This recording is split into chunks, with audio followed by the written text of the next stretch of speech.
My mind holds only what it thinks with God. My mind holds only what it thinks with God. My mind holds only what it thinks with God. I thank my Father for his gifts to me. I thank my Father for his gifts to me. I thank my Father for his gifts to me. Let me remember I am one with God. Let me remember I am one with God. Let me remember I am one with God. My mind holds only what I think with God. Let's go over what, that's the lesson for today, lesson 142. Let's go over what Jesus said in the introduction once again. There's a few very interesting paragraphs here.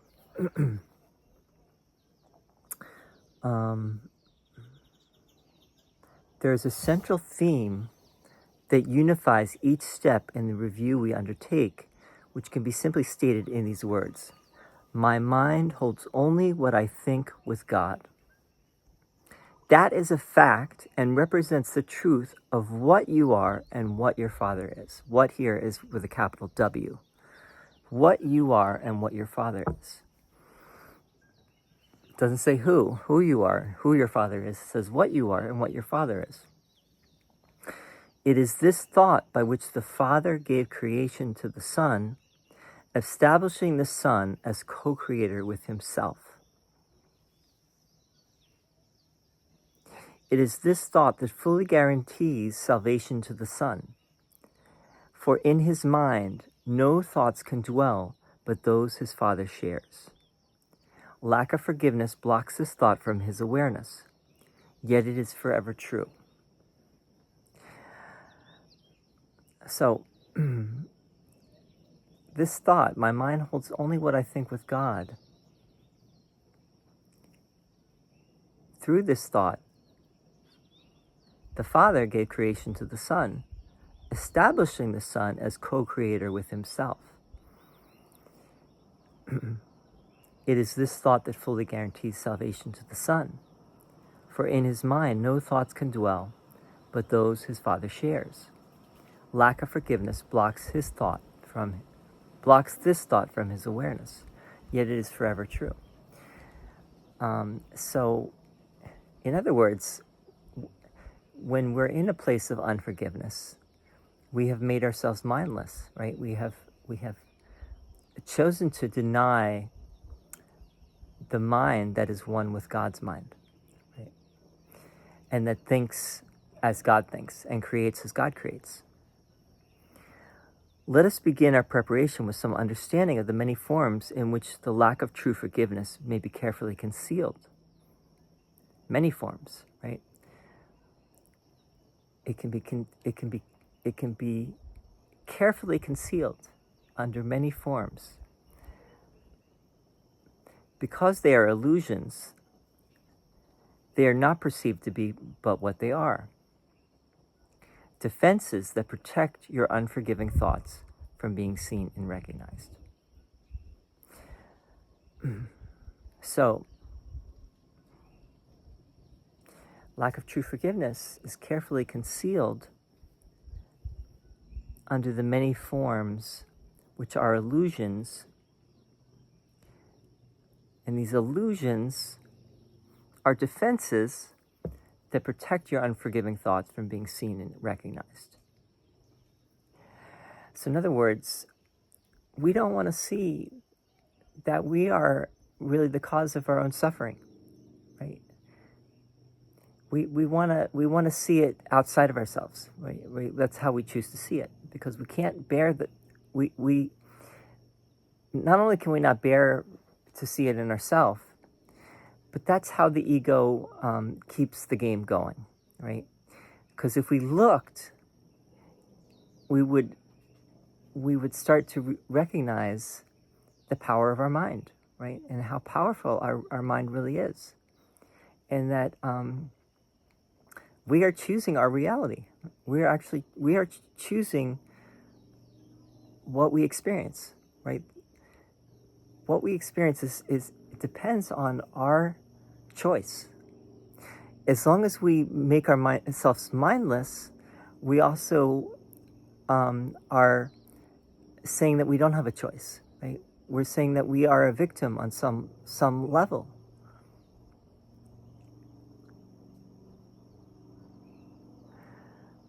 Their purpose is to show you something else and hold correction off through self-deceptions made to take its place. Right? So it's the ego's game, the ego's ploy, which is to keep the separation going by the shame blame game, which is, to project onto others what is actually in our own mind, right? And everyone else's mind too, but the guilt in our own mind we project outside of ourselves, so we don't have to look at it, and we don't have to we can stay in that place of, oh, I'm just a poor innocent victim of this cruel world, heartless people that are out to get me,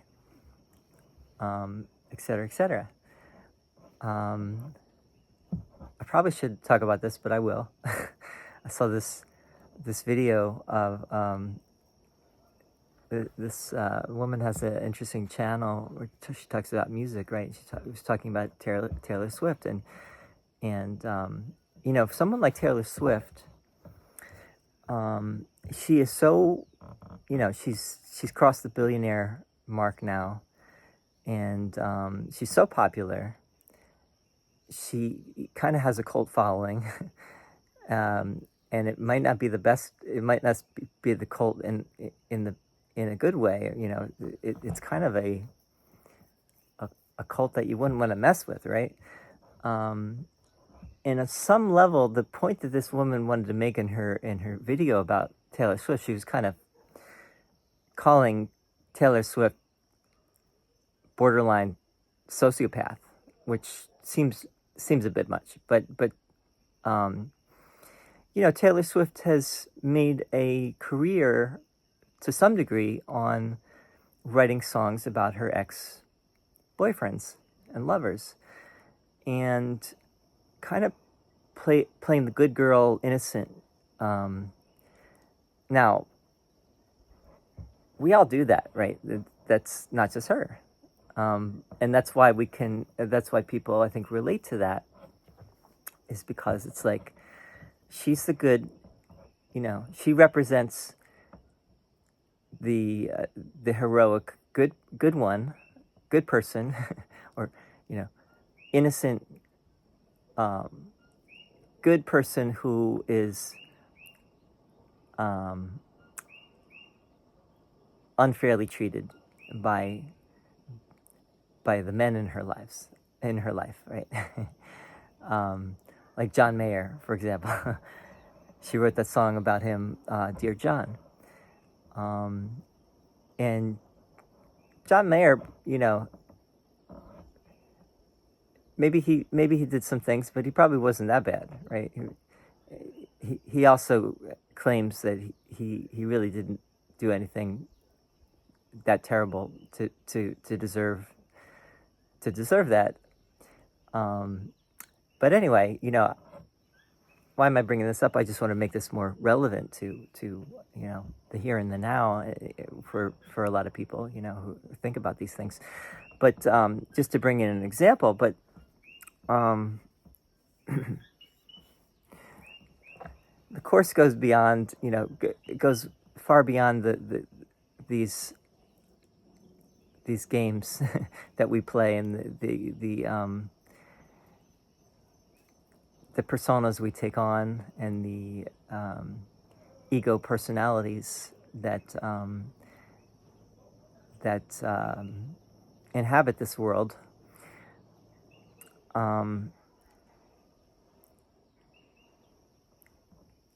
Playing the victim, playing the innocent one,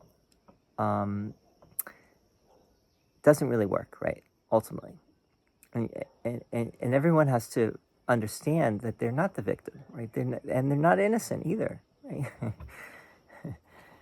It's like we also look at children as innocent, but there's a sense in which we can also see the seeds of selfishness from very early in children, maybe from the time they're born, right? It's like me, me, me. It's like everything is about me.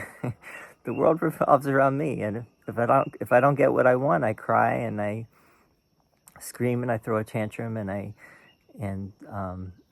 mean, it's adorable until it stops being that, right? Until then that's when things maybe start to get weird in our lives, is when we when it's not cute anymore, and when people are telling us to shut up, and we have to start to discipline ourselves, and we have to start to think about not being about it all about me, and learning about we, right? So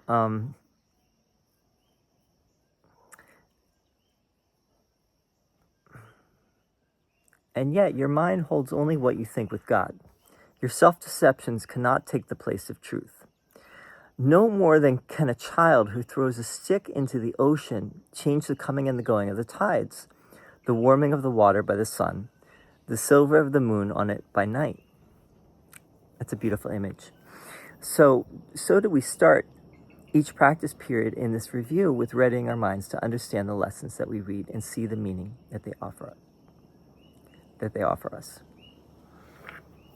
So our self-deceptions, right? So our self-deceptions really are the illusions that are hiding the truth. And to know ourselves again means giving up all illusions. Giving up all illusions means a willingness and a readiness and a desire to learn what Jesus is sharing here. If you're doing this course, then you're probably ready, right? You're probably there.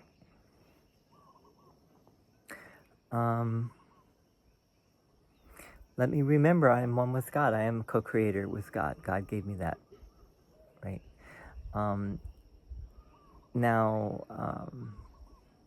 Yeah, I won't say much more. I'm saying a lot about a little here. I was like, what am I going to do for this lesson today? This is such a short lesson. I'm trying to just maybe go a little deeper. I did a video. I've been doing this video series about personhood, and the term Purusha, which is a Sanskrit term. And Purusha seems to be the source of the English word person, although it's I think it might be more complicated than that. But in the Hindu tradition, Purusha is often translated as person. And God, from early on, was understood as this divine person. And there's a famous Vedic hymn called the Purusha Suktam that talks about this cosmic being or this cosmic person. And then in the Upanishads, which came a little bit later, it's a later literature, the Purusha became more abstract and more formless. And this is getting more along the lines of A Course in Miracles, right? How A Course in Miracles talks about God, and talks about that God really is ultimately beyond form, and it's ultimately beyond personhood and beyond personality. And we can't anthropomorphize God. We can't make God in our image. We can't say that God is like just a bigger human being, just a larger than life human being. That it might be helpful in some regard to think of God that way, but that would be, just a stepping stone to the more deeper and truer understanding, higher understanding of God in the abstract, right? That God is spirit without body, right? Without form, without anything that we can think of or we can conceptualize.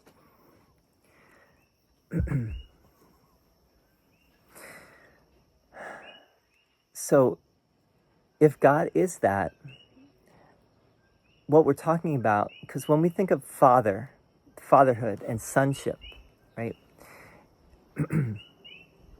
we do tend to think of beings, right? We think of the Father as a being, the Son as a being, I am a being, you are a being, we're all separate beings.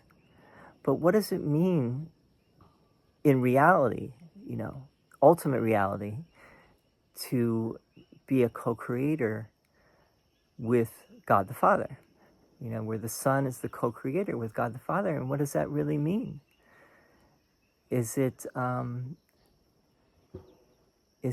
mean that there really is only one, right?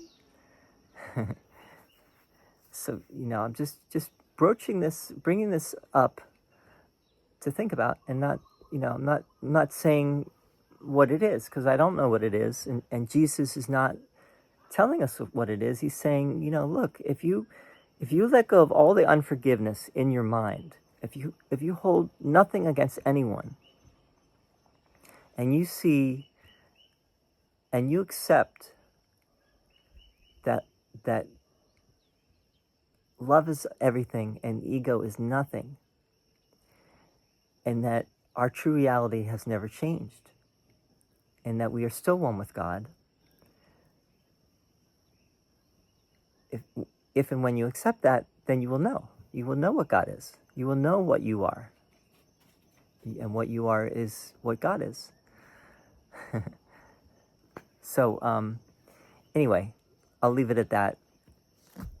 I still did a shorter video than nearly all my other videos. So all right, thanks for tuning in.